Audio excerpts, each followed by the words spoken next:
Yes, indeed. The time has come. It's finally happened. It's Kyle Larson actually signed to do the Indy 500 with Arrow McLaren IndyCar video.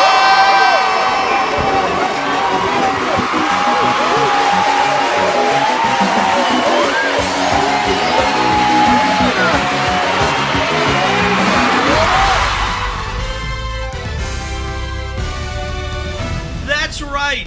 Arrow McLaren's IndyCar team announced today that Kyle Larson will race, well, not in the 2023 Indianapolis 500, but in the 2024 Indianapolis 500, 500 days away from now.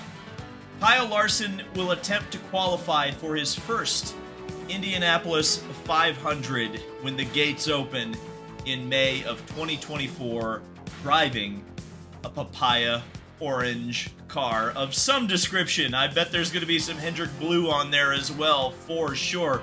Kyle Larson had this to say: "I'm super excited. Competing at the Indianapolis 500 is a dream of mine. It's something I've wanted to do for a very long time, since I was a child, before I ever began competing in sprint cars. To do it with McLaren Racing and Mr. Hendrick especially is a dream come true. I'm grateful for the opportunity, and I'm really looking forward to it, even though it's still about a year and a half away. I'm really looking forward to competing in both the Indianapolis 500 and the Coca-Cola 600, and maybe even get a win or two that day." McLaren Racing boss Zach Brown added this, adding Kyle Larson with a HendrickCars.com partnership to the Indy 500 lineup in 2024 is exciting for our Arrow McLaren team as well as for race fans. He's a complete driver, known for racing anything on wheels, so I'm looking forward to seeing what Kyle can do in an NTT IndyCar Series car. NTT, of course, recently signed with Arrow McLaren SP. It's been great working with Rick Hendrick and Hendrick Motorsports Vice Chairman Jeff Gordon to put this together. So a big thank you to them for what's to come in May of 2024. And of course, Rick Hendrick had something to say. "Having the opportunity to support Kyle, partner with an elite team like Arrow McLaren, and promote HendrickCars.com in one of the world's greatest auto racing events is truly unique. All of us are competitors. Putting Kyle in top-level equipment and allowing for ample time for him to prepare for such a difficult challenge was important. It's going to be a very, very special to field a Chevrolet in the Indy 500 as a car owner. A collaboration like this was what we needed to make it happen. Fortunately, the stars aligned. We're 100% committed to doing it right and looking forward to working with Zach and his organization." As to why this isn't for 2023, Tony Kanaan had a bit of a take. It could be tongue-on-cheek here, but I suspect there's some truth to it. Thanks to my pal Kyle for digging this up. He didn't let Kyle Larson have his car. That's why Kyle Larson will not be racing in the 2023 Indy 500, at least according to a sarcastic Tony Kanaan on Instagram. Okay, first of all, how great is it to have a truly positive story to talk about with IndyCar? It feels like I've been crawling through a desert and all of a sudden there's an RC cola machine on one of the desert hills in the foreground. I really am just so happy to be able to talk a positive story here with IndyCar. And when you talk about positivity, it doesn't get more positive than this. This is exactly what IndyCar needed. A big driver like Kyle Larson. The Indy 500 is exactly the type of race that Kyle Larson should be racing in. So just great all around for everyone involved that this got done. Now, granted, yes, it's a positive story that is a year and a half away. Not even the current Indy 500 we're talking about here. And it's mainly about a driver who does not compete regularly in IndyCar. But I don't care right now. I don't care. This is absolutely awesome. I'm so glad it got done. This is a dream. This really is a dream, because when you look at Kyle Larson, 2021 NASCAR Cup Series champion. He's fast in absolutely everything he has stepped into. I can't think of a single race car that Kyle Larson has not been exceptional driving. I mean, yes, some people will critique the fact that he won a Rolex 24, but he still won the Rolex 24. Whether he was the fog driver or not, he figured out sports cars, he's figured out stock cars, he's figured out open wheel cars on pavement and dirt, he's figured out late models. Just about everything you could figure out, Kyle Larson has figured out thus far. And I think he's going to give that thing a whale of a ride. First thing I want to talk about is Jeff Gordon, because I don't think any of this would have happened without Jeff Gordon. Because frankly, and I can, I guess, talk a little bit more about what I've known over the past couple of months, they have worked extremely hard behind the scenes, Hendrick Motorsports, to get this done. Originally, it was supposed to be for the 2023 Indianapolis 500. They talked to a couple, I don't want to even say a couple of teams. They talked to several different teams. As far as I know, they obviously talked to Arrow McLaren. They definitely talked to Brian Reinbold Racing. And I'm pretty sure they talked to Chip Ganassi Racing, at least, to try to get something done for this year's Indianapolis 500. Obviously, none of those things happened. A big reason why he didn't end up at Reinbold is that was Kyle Larson's choice for this year, because he wants to be in equipment that he thinks can win the race. And obviously, looking at Arrow McLaren SP's finishing record last year, the strength of their driver lineup this year, and probably the strength of their driver lineup in 2024, you can't necessarily blame him. Jeff Gordon is the one who's been pushing for so much of this. He's a big reason behind Hendrick Motorsports expansion, period. I think he's a big reason behind the Project 24 that's going to go to the 24 Hours of Le Mans this year. I think he's a big factor behind some of the other sports car things they've been doing. He's a big factor in the fact that Kyle Larson's at that team in the first place, and the fact that Kyle Larson has the leeway to run as many different races as he wants to. And it's clearly been successful for Kyle Larson if you look at his NASCAR record over the past couple of years.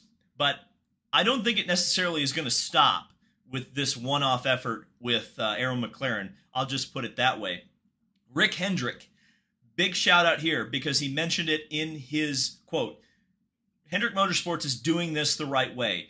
This is exceptionally long lead time here from an Indy 500 perspective. The closest I can get is kind of some of those Fernando Alonso later attempts, like 2019, the ill-fated one, and slightly less ill-fated, but not much better of a result in 2020. I think this is going to be a little bit different, because I think Kyle Larson, unlike Fernando Alonso, is going to be willing to commit himself to being as best in an IndyCar as he can be. One of the things that Kyle Larson has said a lot, and a lot of these NASCAR drivers have said, and quite rightly so, is that when you come to compete in the Indianapolis 500, you are competing against some of the strongest fields in the race's history from a driving talent standpoint. You have to qualify for the race, first of all. There's no locked-in spots. So you got to be quick enough to be, obviously, in the top 33. But if you're a NASCAR star, you don't want to be embarrassed. You want to be there and compete to win. You want to at least have a good showing, like Kurt Busch or Tony Stewart in the past have been able to do. So I definitely think there's going to be testing for sure at the Speedway. I would not be surprised, and we'll see how this all shakes out, because I would be curious how many cars that Arrow McLaren will be allowed to bring to the open test. Presumably, it being an open test, you would assume that they'll be able to bring all four of their current entries, which are Pato O'Ward, Felix Rosenqvist, Alexander Rossi, and Tony Kanaan.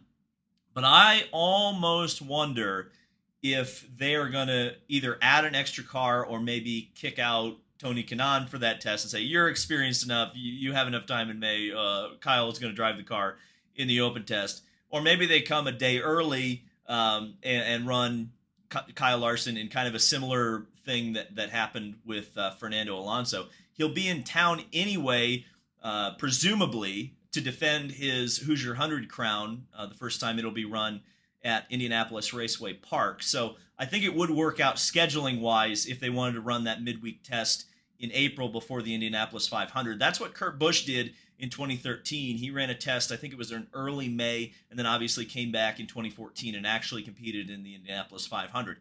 But I would also think, with as early as they're doing this and the fact that they want to be prepared, and how do you prepare an IndyCar with the extreme lack of testing available to the teams right now, you run a race.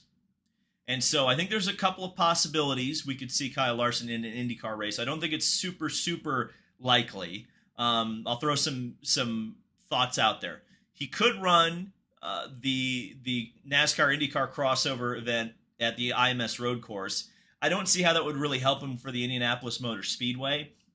So I would hazard a guess that if he runs a race, it would be on an oval. The Saturday race at Iowa, or maybe the Sunday race, depending on how the NASCAR schedule falls. Either one of the Iowa doubleheader races, I think, would be an obvious choice. Unfortunately, Gateway isn't a Saturday night race anymore. Otherwise, I would say maybe that's a possibility. But again, if the NASCAR schedule kind of works out where they run a Saturday night race and then IndyCar runs on a Sunday, maybe it would work out that Kyle Larson could run at Gateway.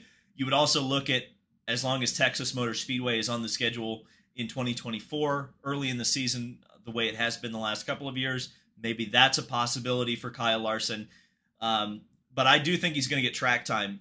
The latest I see him getting on track in an IndyCar is kind of similar to what happened with Jimmy Johnson when he started his oval training, I guess you could say, is Jimmy got a couple of tests at Texas Motor Speedway and then went to the Indianapolis Motor Speedway to do his rookie test in the fall of 21 before he ran the Indy 500 in 22. So maybe Kyle will run some test runs at Texas, and then maybe we'll compete or at least do a rookie test before the end of the year at the Indianapolis Motor Speedway. One thing that I will keep kind of a tab on, I think we should think about, is the fact that McLaren has been oversubscribed in the past, and they are technically oversubscribed right now in terms of drivers. You look at the driver lineup right now, you have 4, and I don't see really how McLaren will expand past 4. I could be wrong. They could pull in Andretti and run 5 or 6 cars. But going into 2024, you have a driver roster with McLaren, potential IndyCar drivers of Pato O'Ward, Felix Rosenqvist, Alexander Rossi, Tony Kanaan, and then you've got Alex Palou coming into the team in some capacity, and then you've got Kyle Larson. So you've got 6 drivers. That's not a lot of room at the end. So the McLaren signing too many people thing is starting to rear its head again. It'll be interesting to see how it all works out, especially considering the performances of the drivers at the Indy 500 this year. If Tony Kanaan goes out and wins the race, do you see any scenario in which Tony Kanaan does not return to the Indianapolis 500 with Arrow McLaren next year? Maybe he retires in victory lane, but that would be the only way I would see them not bringing him back, if purely for sponsorship demands. And the final thing I want to say is just give a shout out to the late Robin Miller, because he wrote a column, his last column before he unfortunately lost his battle to cancer, that he wanted Kyle Larson in the Indianapolis 500. And I think it's absolutely fantastic that this is going to happen. I think it's great for the sport. It's certainly great for the Indianapolis 500. And I think race fans are going to have a lot of fun with this one. And certainly we will over the next 500 days. Thank you guys so much for watching. If you want to watch IndyCar content, you're in the right place.